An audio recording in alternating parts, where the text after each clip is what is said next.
વડોદરા બ્રિજની દુઃખદ દુર્ઘટના બાદ સુરતમાં પણ બ્રિજ બાબતે લોકોની સલામતીને લઈ રજૂઆત કરવામાં આવી છે. વડોદરા બ્રિજની દુર્ઘટના બાદ સુરતના લોકોની આંખ ખુલી છે.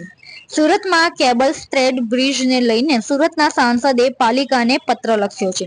સુરતના સાંસદ મુકેશ દલાલે પાલિકાને પત્ર લખી બ્રિજ પર સેફટી નેટ લગાડવા બાબતે ટકોર કરવામાં આવી છે. મહત્વનું છે કે વડોદરા બ્રિજ દુર્ઘટના બાદ લોકોની આંખ ખુલી રહી છે. વડોદરામાં મહીસાગર નદી પરનો 45 વર્ષ જૂનો ગંભીરા પુલ ગઈકાલે તૂટી પડ્યો હતો. આ અકસ્માતમાં બ્રિજ પરથી પસાર થતા 5 થી વધુ વાહનો મહીસાગર નદીમાં પડી ગયા હતા. આ અકસ્માતમાં મૃત્યુ આંક અત્યાર સુધીમાં 14 ને પાર કરી ચૂક્યો છે. 4 લોકો હજુ પણ ગુમ છે. નાગરિકોની સલામતી માટે સુરતના સાંસદ મુકેશ દલાલ દ્વારા આ બાબતે પાલિકાને પત્ર લખવામાં આવ્યો છે, જેમાં અથવા લાઇન્સથી અડાજણ બ્રિજને લઈ રજૂઆત કરવામાં આવી છે. સાંસદ મુકેશ દલાલે જણાવ્યું કે કેટલાક લોકો બ્રિજ પરથી કૂદી આત્મહત્યા કરે છે. તેમને લોકોની સલામતી માટે કેબલ બ્રિજ પર સેફટી નેટ લગાડવા કહેવામાં આવ્યું છે. તેમજ તેમને કેબલ સ્ટેટ બ્રિજનો સ્ટ્રક્ચરલ ટેસ્ટ કરાવવા પણ અપીલ કરી છે. સાંસદ મુકેશભાઈ દલાલે વધુમાં જણાવ્યું કે સુરતના લોકોની સલામતી માટે બ્રિજ ઉપર સેફટી નેટ લગાડવામાં આવે તે બાબતે પાલિકાને પત્ર લખી ટકોર કરવામાં આવી છે. સુરતમાં બ્રિજ ઉપરથી આત્મહત્યા કરવાના બનાવો વારંવાર સામે આવતા હોય છે, જેથી આ બાબતે પાલિકાને જાણ કરી કેબલ બ્રિજ ઉપર સેફટી નેટ લગાડવાની માંગ કરવામાં આવી છે. મહત્વની વાત એ છે કે લોકો ડિપ્રેશનમાં આવી આત્મહત્યા કરી પોતાની અમૂલ્ય જિંદગી ગુમાવે છે, જેથી આ સેફટી નેટ લગાડ્યા બાદ આત્મહત્યાના પ્રમાણમાં ઘટાડો જોવા મળશે.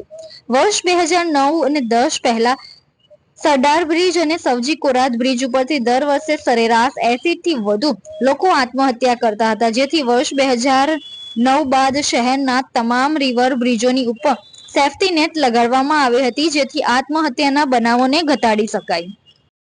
અઠવા લાઇન્સ તેમજ અડાજણને જોડતા બ્રિજ બાબતે આપણે જે રજૂઆત કરેલી છે, શું છે રજૂઆત?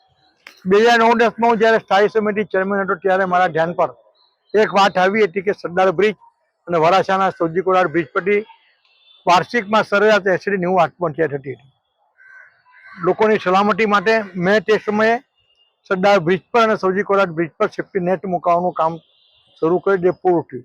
તેના કારણે બીજે જ વર્ષથી આત્મહત્યાનું પ્રમાણ આ બંને બ્રિજ પર શૂન્ય થઈ ગયું. ત્યારબાદ શહેરના તમામ બ્રિજ પર સેફ્ટી નેટ લાગી ગઈ હતી. 2010માં કેબલ સ્ટેજ બ્રિજનું મારી સ્થાયી સમિતિ ચેરમેન દરમિયાન કામ મંજૂર થયું અને 2018માં એનું લોકાર્પણ થયું. હવે ખબર પડે છે કે આ બ્રિજ પરથી પણ આત્મહત્યા થાય છે. તેના કારણમાં મેં જેવું તે બ્રિજ પર સેફ્ટી નેટ મૂકવામાં ચૂક થઈ ગઈ છે. આથી મેં કમિશનરશ્રીને તાકીદ કરી છે કે આ બ્રિજનો સ્ટ્રક્ચરલ રિપોર્ટ કરાવી અને એ રિપોર્ટ જો પોઝિટિવ આવે તો બ્રિજની બંને બાજુ નદીના પટ પર સેફ્ટી નેટ લગાવી જેથી લોકોને આત્મહત્યા નહીં કરે અને આ અનેક કુટુંબો બરબાદ થવાથી બચી જાય.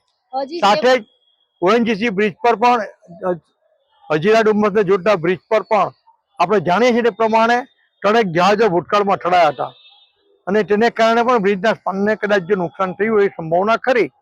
ઉપરાંત આ બ્રિજ પરથી 4 વ્હીલર્સ અને હજીરા ઇન્ડસ્ટ્રીઝના ભારે વાહનોની સતત દિવસ રાત અવર જવર રહેતી હોય છે. ભવિષ્યની સલામતીને ધ્યાનમાં રાખીને આ બ્રિજની પણ સ્ટ્રક્ચરલ રિપોર્ટ આપણે એક વખત કરાવી લેવો જોઈએ. એમાં જો કોઈ કરેક્શન કરવાના કરેક્શન કરવા જોઈએ, જેથી ભવિષ્યમાં બનનારી દુર્ઘટના આજે આપણે ટાળી શકીએ.